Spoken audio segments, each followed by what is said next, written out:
امریکی صدر Donald Trump کی خصوصی ایلچی اسٹیو وٹکوف اس وقت سوئٹزرلینڈ کے لیے روانہ ہو رہے ہیں، جبکہ ایرانی وزیر خارجہ عباس عراقچی کے بھی وہاں پہنچنے کی توقع ہے۔ تو یہ صورتحال ایک معمول کی سفارتکاری لگتی ہے، لیکن حقیقت یہ ہے کہ یہ وہ لمحہ ہے جہاں پورے مشرق وسطیٰ کے اگلے چند سالوں کی سمت طے ہو سکتی ہے۔ مسئلہ صرف مذاکرات کا نہیں ہے، بلکہ اس پورے فریم ورک کے مستقبل کا ہے۔ تو وہ مذاکرات جو 19 جون کو سوئٹزرلینڈ میں شروع ہونے تھے، لبنان میں اسرائیل اور اللہ کے درمیان دوبارہ شدت اختیار کرنے والی جنگ کے باعث مؤخر ہو چکے ہیں۔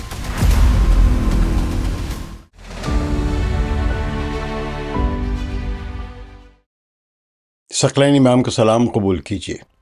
امریکی صدر ڈونلڈ ٹرمپ کی خصوصی ایلچی اسٹیو وٹکوف اس وقت سوئٹزرلینڈ کے لیے روانہ ہو رہے ہیں اور شاید پہنچ جائیں اب تک جب تک آپ یہ میرا ویلاگ سنیں گے، جبکہ ایرانی وزیر خارجہ عباس عراقچی کے بھی وہاں پہنچنے کی توقع ہے۔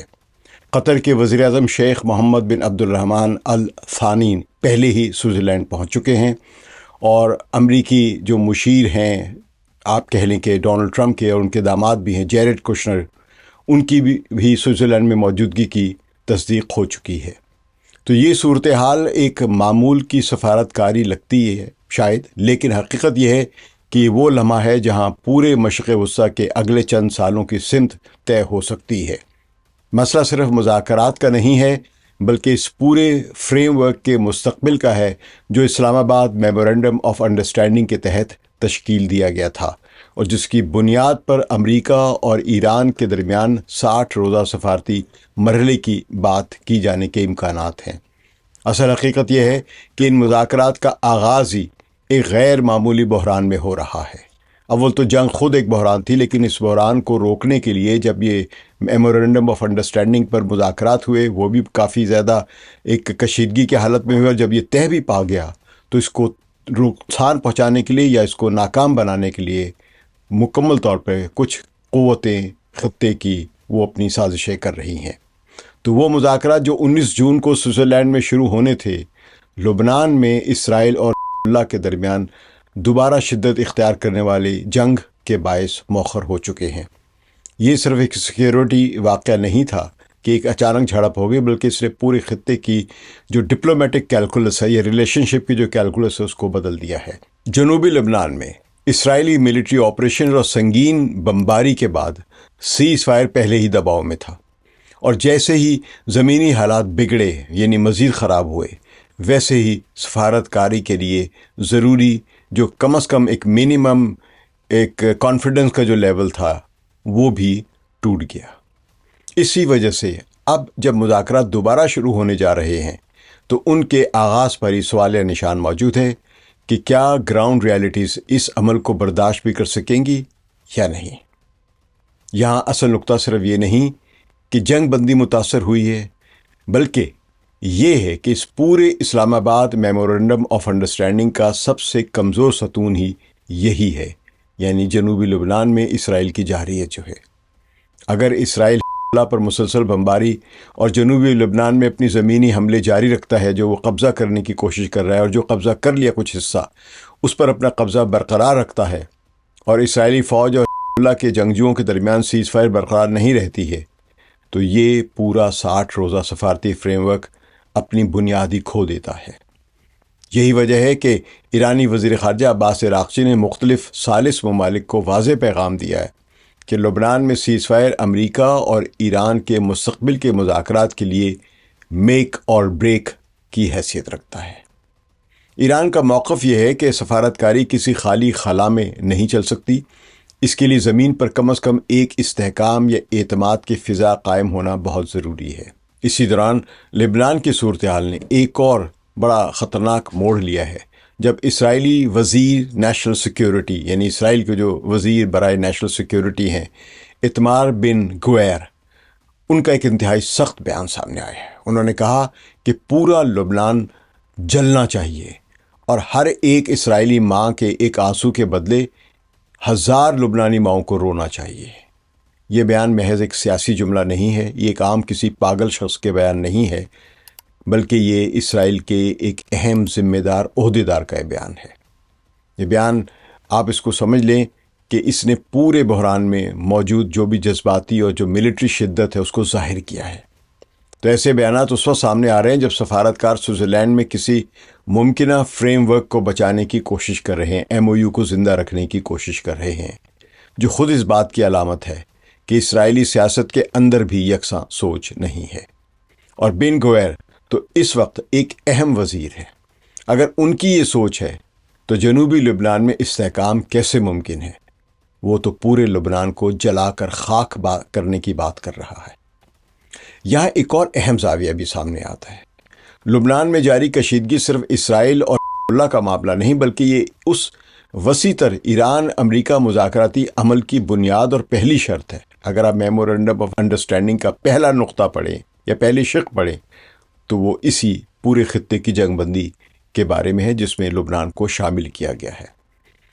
تو اس وقت ہر حملہ، ہر جوابی کارروائی اور ہر سیاسی بیان براہ راست سوئٹزرلینڈ میں بیٹھنے والے وفود کے اعتماد کو متاثر کرے گا۔ یہی وجہ ہے کہ موجودہ مذاکرات صرف میز پر نہیں بلکہ میدان جنگ میں بھی لڑے جا رہے ہیں۔ اس کے علاوہ اس قسم کے بیانات جو کہ بن گویر نے دیے ہیں، کیا انہیں امریکہ میں سنجیدگی سے لیا جا رہا ہے یا نہیں، یا وہاں پہ لیے جائیں گے یا نہیں؟ لیکن یہ ایران میں شدید رد عمل ضرور پیدا کریں گے، جو امریکہ اور اسرائیل کے اتحاد کو مشرق وسطیٰ کے بحران کی بنیادی وجہ سمجھتے ہیں۔ بلکہ دنیا میں اکثر لوگ یہ کہتے ہیں کہ مشرق وسطیٰ سے اگر امریکہ نکل جائے تو پھر اسرائیل کی جارحیت خود بخود ختم ہو جائے گی۔ لیکن ایسا نظر نہیں آتا کہ امریکہ اور اسرائیل کے درمیان کوئی تعلقات اتنے خراب ہوں گے کہ امریکہ اسرائیل کی مدد کرنا چھوڑ دے گا۔ اسی لیے اس دوران امریکہ کے اندر بھی ایک غیر معمولی سیاسی دباؤ پیدا ہو چکا ہے۔ صدر ٹرمپ اور اسرائیلی وزیر اعظم بنیامین نتن یاہو کے درمیان بظاہر بڑھتی ہوئی ایک دوری اب بیانات کی صورت میں ہم دیکھ رہے ہیں۔ رپورٹس کے مطابق صدر ٹرمپ لبنان میں اسرائیلی فوجی کارروائیوں سے خوش نہیں ہیں اور انہیں خدشہ ہے کہ یہ اقدامات صرف پورے سفارتی عمل کو سبوتاژ کر رہے ہیں جو ایران کے ساتھ ایک عبوری معاہدے کی طرف بڑھ رہا ہے، یعنی وہ خوش نہیں ہیں۔ بعض ذرائع یہ بھی بتاتے ہیں کہ ٹرمپ نے نجی گفتگو میں نتن یاہو کے طریقہ کار پر سخت ناپسندیدگی کا اظہار کیا ہے، خاص طور پر اس حوالے سے کہ ہر نئی جو فوجی کارروائی ہے وہ مذاکراتی ماحول کو مزید خراب کر رہی ہے۔ لیکن صدر ٹرمپ کی یہ آپ کہہ لیں کہ جو کنسرن یا تشویش جو ہے اسرائیل کے اس رویے کے بارے میں، وہ کسی انسانی یا منصفانہ اصول کی بنیاد پر اب بھی نہیں ہے۔ وہ اسرائیل پر تنقید اس لیے نہیں کر رہے کہ اسرائیل بہت برا کر رہا ہے، بلکہ وہ اسرائیل پر صرف اس لیے تنقید کر رہے ہیں کہ وہ جو اپنی ایک اسٹریٹجی لے کے چل رہے ہیں، اسرائیل ایک اپنی الگ سے ایک اسٹریٹجی چلا رہا ہے۔ تو بعض مبصرین کے مطابق یہ صورتحال امریکہ اور اسرائیل کے جو روایتی تعلقات میں غیر معمولی دراڑ کی نشاندہی کرتی ہے۔ یہ بعض مبصرین یہ کہتے ہیں، میں نہیں مانتا۔ پہلے جہاں دونوں فریق ایک ہی حکمت عملی پر یا اسٹریٹجی پر چلتے تھے، اب وہاں حکمت عملی کا واضح فرق سامنے آ رہا ہے۔ امریکہ اس وقت کم از کم 60 دن کے لیے خطے میں استحکام چاہتا ہے تاکہ ایران کے ساتھ بنیادی فریم ورک پر بات ہو سکے، جبکہ اسرائیل کے بعض حلقے اس بات کے قائل ہیں کہ دباؤ اور فوجی کارروائی ہی اصل راستہ ہے۔ بہرحال فی الحال ان دونوں کے اختلافات امریکہ اور اسرائیل کے درمیان کے بنیادی اسٹریٹجک سٹرکچر پر کوئی بھی آنچ نہیں آنے دیں گے۔ بے فکر رہیں، ان کے درمیان اتنی دراڑ گہری نہیں ہوگی کہ آپس میں ایک دوسرے سے تعاون کرنا چھوڑ دیں۔ اس وقت اسرائیل کو یہی چاہیے ہے اور امریکہ پر وہ اس لیے دباؤ ڈال رہا ہے تاکہ ایران کے ساتھ ڈیل نہ ہو پائے۔ اور ظاہر ہے جب ڈونلڈ ٹرمپ پر یہ دباؤ بڑھے گا تو ڈونلڈ ٹرمپ بھی ایران کو وہ کنسیشن دینے کے لیے آمادہ نظر نہیں آئیں گے جو ایران چاہ رہا ہے، اور ممکن ہے کہ یہ ایم او یو کے نتیجے میں ایک ایسا معاہدہ سامنے آئے جو بہت اچھا نہ ہو، یا شاید یہ معاہدہ ہو ہی نہ۔ تو اس ماحول میں ایران کے اندر بھی صورتحال کسی ایک سمت میں نہیں جا رہی ہے، وہاں بھی بحث مباحثے اور آپس میں اختلافات سامنے آ رہے ہیں۔ تہران میں ایک طرف ریاستی سطح پر یہ احساس موجود ہے کہ موجودہ سفارتی موقع کو ضائع نہیں کیا جانا چاہیے، کیونکہ خطہ پہلے ہی ایک بڑے عدم استحکام سے گزر رہا ہے، اور اگر ایران کو کچھ ریلیفز مل رہی ہیں تو اسے لینی چاہیے۔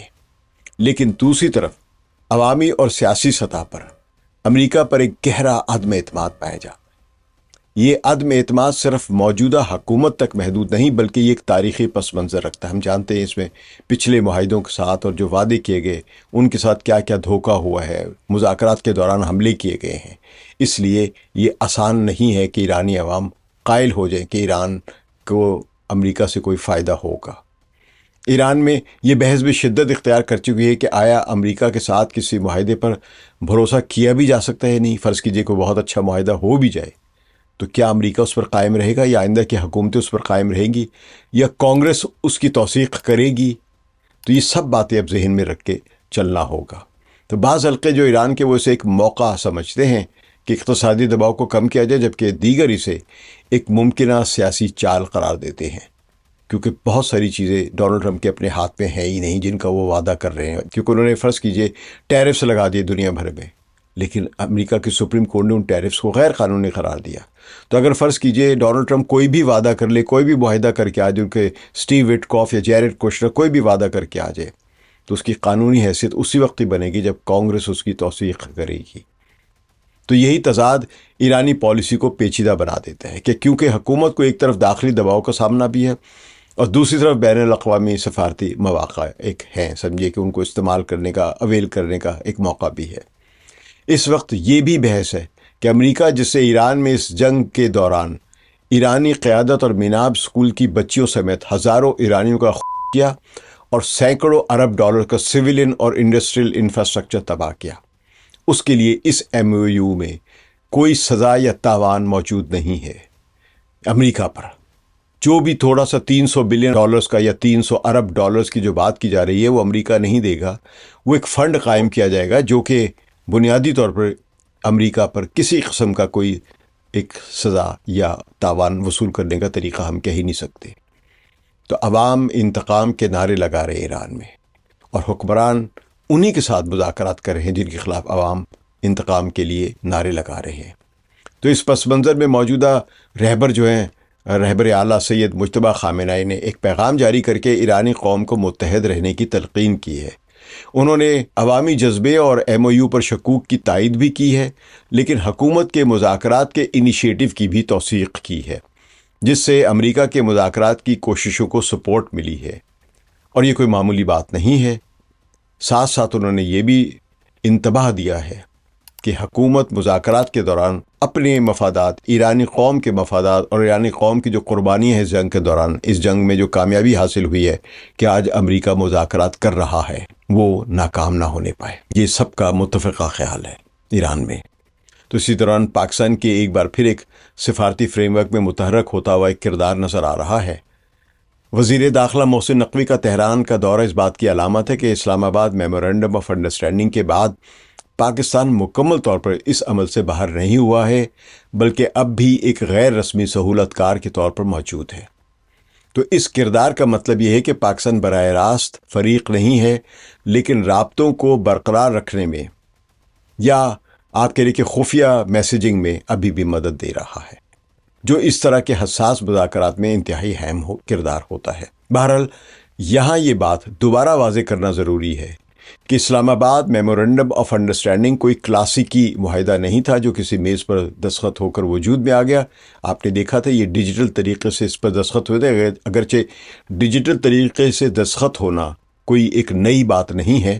کارپوریشنز میں، کمپنیز میں بہت ساری چیزیں جو ڈیجیٹل لیول پہ طے پا رہی ہیں، ای میل کے ذریعے یا بعض اوقات زوم پہ بیٹھ کے یہ سارے کام ہو جاتے ہیں، لیکن یہاں مسئلہ عدم اعتماد بنیادی فیکٹر ہے۔ تو یہ ایک فریم ورک تھا جس کا نام اس لیے کہہ لیں کہ اسلام آباد میمورنڈم آف انڈرسٹینڈنگ رکھا گیا کیونکہ ابتدائی جنگ بندی اور رابطوں میں اسلام آباد کی سہولت کاری نے اہم کردار ادا کیا تھا۔ اس فریم ورک کے تحت ایک 60 روزہ عبوری مرحلہ تصور کیا گیا ہے جس میں ایران کے جوہری پروگرام، نیوکلیئر پروگرام اور اس پر جو سینکشنز ہیں ان میں نرمی اور خطے میں سیز فائر جیسے معاملات پر آگے بڑھنا ہے۔ اب سوال یہ ہے کہ سوئٹزرلینڈ میں ہونے والے مذاکرات کس نتیجے تک پہنچ سکتے ہیں؟ سب سے بنیادی مسائل ابھی تک حل نہیں ہوئے ہیں۔ ایران کی 60% انرچ یورینیم کے اسٹاک پائلز کا مستقبل کیا ہوگا؟ نیوکلیئر پروگرام پر کس حد تک پابندیاں عائد ہوں گی؟ بین الاقوامی معائنے کیسے ہوں گے؟ یعنی IAEA کے انسپیکٹرز کب پہنچ کے اور کس سطح تک جا کے ایران میں انسپیکشن کر پائیں گے؟ اور ایران پر سے اکنامک سینکشنز کس رفتار سے ختم ہوں گی، اور آبِ ہرمز کے جو کنٹرول ہے وہ ایران کس طرح مینیج کرے گا اور اس کو دنیا کس طرح تسلیم کرے گی۔ یہ تمام سوالات ابھی اوپن کویسچنز ہیں۔ ایران میں عباس عراقچی پر اس آخری نقطے کی وجہ سے، خاص طور پہ کہ جو اکنامک سینکشنز ہیں وہ پوری نہیں اٹھی ہیں، اس نقطے کی وجہ سے زیادہ تنقید ہو رہی ہے کہ اس ایم او یو پر دستخط کے ساتھ ہی ایران پر عائد پابندیاں ہٹ جانی چاہیے تھیں۔ فی الحال ایران کو ایک ویور ملا ہے، جو اکنامک سینکشن کے ہٹنے کا اعلان نہیں، لیکن ایک ریلیف ضرور ہے۔ تو بہرحال اگر وسیع تر تاریخی تناظر میں دیکھا جائے تو یہ بات واضح ہے کہ امریکہ اور اسرائیل کے ابتدائی اہداف مکمل طور پر حاصل نہیں ہو سکے جب انہوں نے 28 فروری کو جنگ کی تھی اور بہت خوفناک قسم کا حملہ کیا تھا، جس میں ایران کی پوری قیادت کو انہوں نے کر دیا تھا۔ ابتدا میں ایران میں نظام کی تبدیلی کا تصور تھا کہ رژیم چینج ہوگی، لیکن آج ایران کا ریاستی سٹرکچر برقرار ہے اور نظام نہ صرف اپنی جگہ موجود ہے بلکہ زیادہ مضبوط ہے۔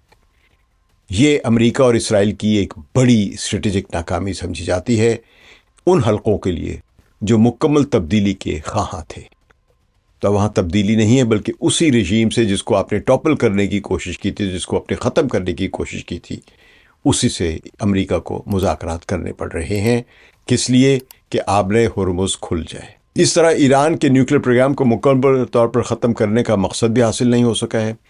بیسک انفراسٹرکچر اب بھی موجود ہے اور اب یہ مسئلہ مذاکرات کے اگلے مرحلے میں منتقل ہو چکا ہے، یعنی ایم او یو پر دستخط کرنے کے بعد جو 60 دن ہیں یا جن 60 دنوں میں توسیع بھی ہو سکتی ہے، اس دوران اس نیوکلیر پروگرام پر گفتگو شروع ہوگی۔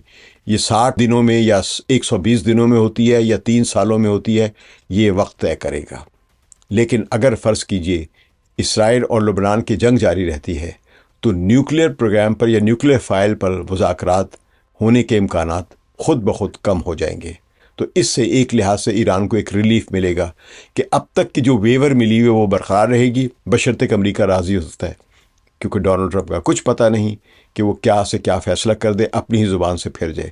لیکن فی الحال کے ماحول میں ایم او یو پر دستخط ہونے کے بعد ایران کی ایکسپورٹس شروع ہو گئی ہیں، پیٹرو کیمیکلز کی اور پیٹرولیم کی، یعنی تیل کے اس کے ٹینکرز نکل رہے ہیں اور ہر ہفتے اس کو کم از کم 1.5 ارب ڈالر کی انکم ہو رہی ہے۔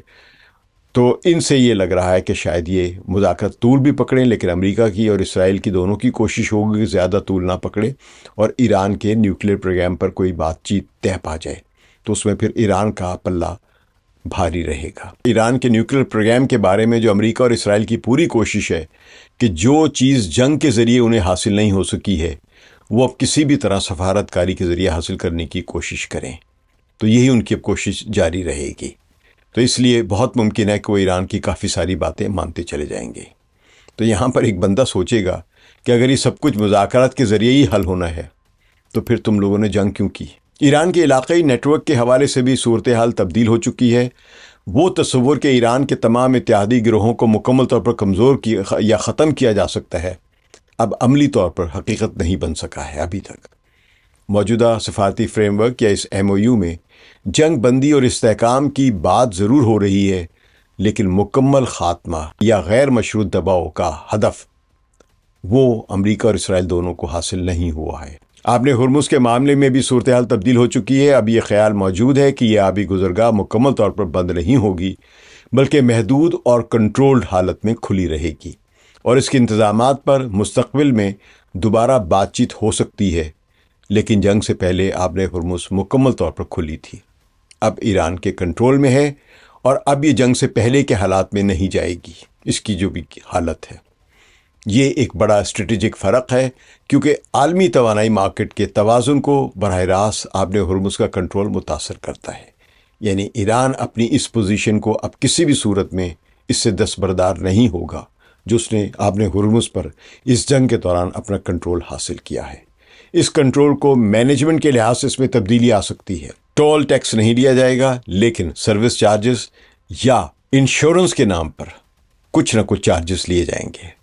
انشورنس پر میں نے کچھ کام کیا ہے کہ کس طرح کا امکانات ہے کہ یہاں پہ ایران انشورنس لے گا اور کس طرح وہ دنیا کے اس وقت موجودہ انشورنس سسٹم کو بھی ایک دھچکا پہنچانے کی ایک پلاننگ کر رہا ہے۔ اس پر میں کسی اگلے ویلاگ میں آپ سے بات کروں گا۔ تو ان تمام عوامل کو ملا کر دیکھا جائے تو یہ بات واضح ہو جاتی ہے کہ یہ تنازع اب صرف جنگ یا امن کا نہیں ہے بلکہ طاقت کے نئے توازن کا ہے۔ کوئی بھی فریق مکمل طور پر جیت کی پوزیشن میں نہیں ہے، یعنی مکمل وکٹری نہ امریکہ کو ملی نہ ایران کو، لیکن پلڑا بھاری جو ہے وہ ایران کا ہے، اور نہ ہی اس میں کسی کی شکست ہوئی ہے مکمل طور پہ۔ البتہ سب سے بڑا لوزر جو ہے وہ اسرائیل نظر آ رہا ہے، اور یہی ایران کی فتح ہے۔ جنگ سے پہلے ایران جنگ سے گریز کرتا تھا اور مذاکرات کی میز پر ایک کمزور فریق کے طور پر امریکہ کا سامنا کرتا تھا، بہت ساری کنسیشنز دینے کے لیے تیار تھا۔ اب ایران برابری بلکہ بہتر پوزیشن کے ساتھ امریکہ کے ساتھ مذاکرات کر رہا ہے۔ یہی وجہ ہے کہ یہ مذاکرات اب بہت حساس ہو چکے ہیں۔ اب امریکہ ٹرمز ڈکٹیٹ نہیں کرا سکتا، اب اس کو نیگوسیشنز کرنی پڑ رہی ہیں، یا پھر وہ دوبارہ جنگ کی طرف جائے گا، اور اگر وہ دوبارہ جنگ کی طرف جاتا ہے امریکہ تو اس کے لیے کامیابی کے امکانات پہلے ہی کی طرح کم ہیں۔ اگر لبنان میں سیز فائر جو ہے وہ برقرار رکھنے کی کوششیں کامیاب ہوتی ہیں، اگر ایران مذاکرات میں اپنی شمولیت برقرار رکھتا ہے، اگر امریکہ اندرونی سیاسی دباؤ اور اسرائیل کے دباؤ کے باوجود اس عمل کو جاری رکھتا ہے، اور اگر ثالث ممالک اپنا کردار ادا کرتے ہیں، ویسے اس وقت قطر کے وزیر اعظم وہاں پہنچے ہوئے سوئٹزرلینڈ میں، تو ممکن ہے کہ ایک محدود مگر اہم معاہدہ سامنے آ جائے۔ لیکن اگر لبنان بھڑک اٹھتا ہے تو یہ پورا عمل ایک بار پھر ڈی ریل ہو سکتا ہے۔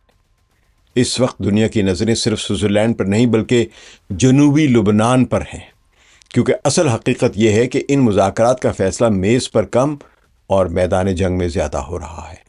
یہی وہ لمحہ ہے جہاں سفارت کاری اور جنگ ایک دوسرے کے پیرل یعنی متوازی چل رہی ہیں، اور یہی اس بحران کی سب سے خطرناک اور سب سے اہم حقیقت ہے۔